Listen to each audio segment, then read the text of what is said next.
Hi സുഹൃത്തുക്കളെ, നമസ്കാരം. ഇതാണ് നമ്മളെ ഊതുമരം. ലക്ഷങ്ങളും കോടികളും വില മതിക്കുമെന്ന് അവകാശപ്പെടുന്ന ഊതുമരം.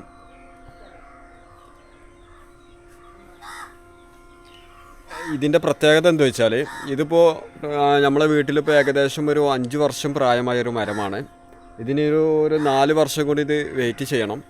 4 വർഷം വെയിറ്റ് ചെയ്തതിന് ശേഷം ഇതിൽ ഫംഗസ് സ്രിഞ്ച് ചെയ്യണം. ഫംഗസ് സ്രിഞ്ച് ചെയ്താലേ ഇത് ഊതാവുള്ളൂ. അല്ലാതെ നാച്ചുറലായിട്ട് ഊതാവണതുണ്ട്.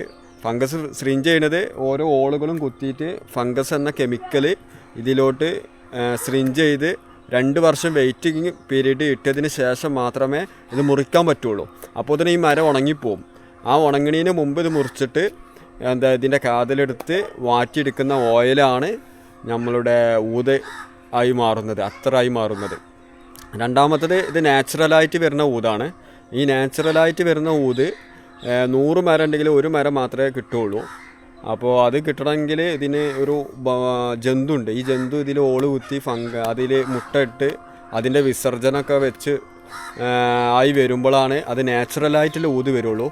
അത് ഈ ഫോറസ്റ്റ് ഏരിയകളിലൊക്കെ ഉണ്ടാവും. നമ്മളെ നാട്ടുപ്രദേശത്ത് ഇവിടെ കോട്ടയോ അവിടെ ഇവിടെയൊക്കെ ഉണ്ടായിട്ടുണ്ട്. അതേപോലെയാണ് നമ്മളെ ഊതുമരത്തിൻ്റെ വിശേഷങ്ങൾ.